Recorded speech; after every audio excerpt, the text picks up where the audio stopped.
लेकिन जब सहारा चढ़ेला तो वजह से लगा कैसे कि कवन फूल फूले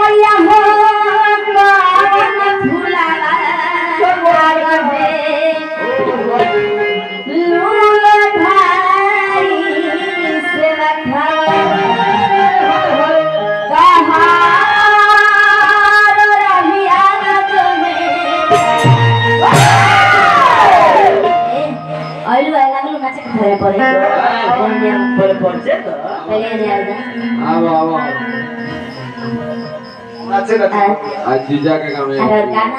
लड़की के कहता है लौंडा आ रही अरे ना लसन बुझा पहले यहां बताई अरे ना सुरेश सुरेश हां सुरेश के भाई अरे ना स्वीटी स्वीटी मत कर तो तेरा तितली में काट ले चिउटी तितली में खा तो तितली बुढ़ा बन गई अरे नाम स्वीटी हां हम चाहते हैं कि जो मेरे आगे बैठे सारा गार्जियन यहां उपस्थित राजी हां सभी के प्रणाम करता हूं कॉले सब कोई के प्रणाम करता हूं खुश रहा जा तेरा जोड़ा कोरिया बेटा होके तू काहे पंडार सब के नजर डाला लड़का होय है किलो यही से तू ऊपर ये लड़का हो बड़ी सुंदर है यार लगा कैसे कि कवन फूल फूले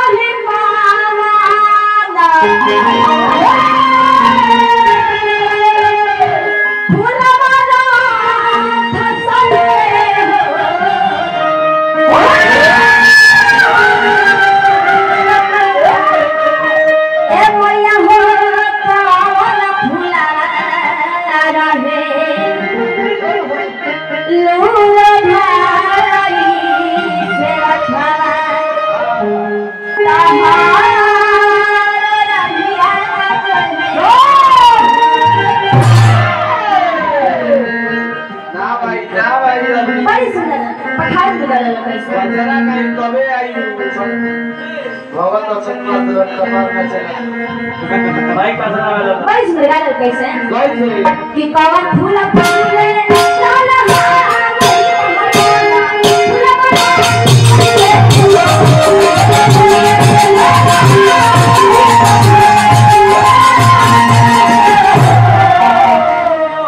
फूल फूले ए मैया हो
खेता में घूमत रहे लोटा लेके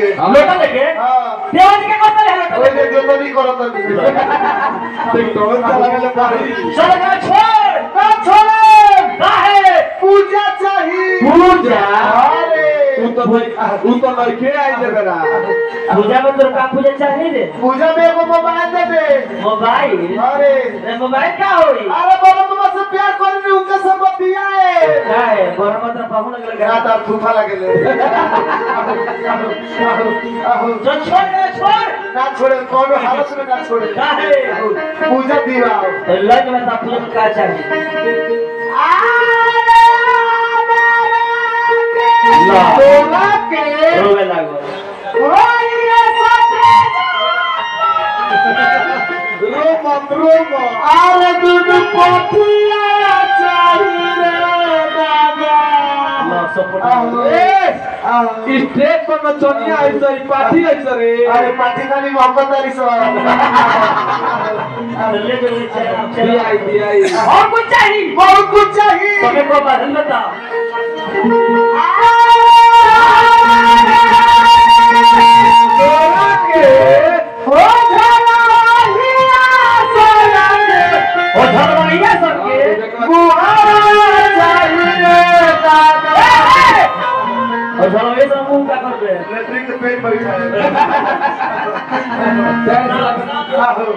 और कुछ चाहिए अरे क्या चाहिए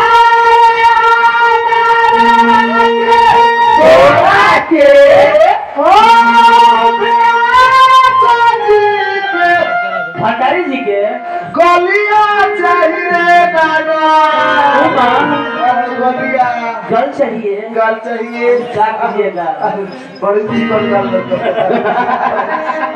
देखा कर बोल चल सीधा ले अच्छा अपने अपना पोछ ले प्यार से पहले अगला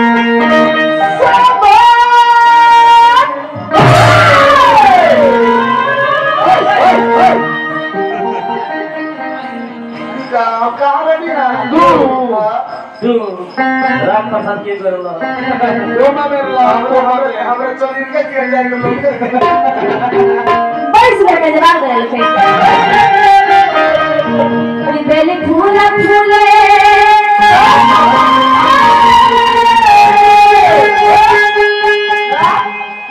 करते भाव तरल के गावला से दिए भाव मरी के वजह के पूजा ना जाए पूजा हो हमारा पूजा तो बाकी सिमोहन चाचा पूजा बाकी है सिमोहन भैया पूजा के दिवाई हम लेके पूजा के दिवाई पूजा चले आवे भेंट करे पड़ी गुडू हलचल से जाके बड़ी सुंदर से बात करे कैसे तब पूजा वाला ओझा का ना यार तो खड़बे ना करे हमरे हां ओकरे से भेंट कर कि बेली फूल फूले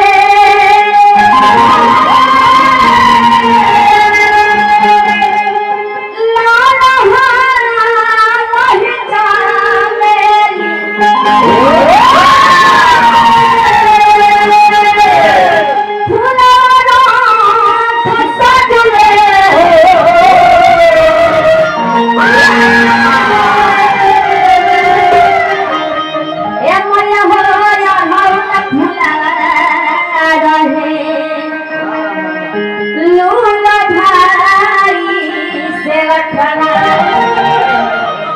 हाँ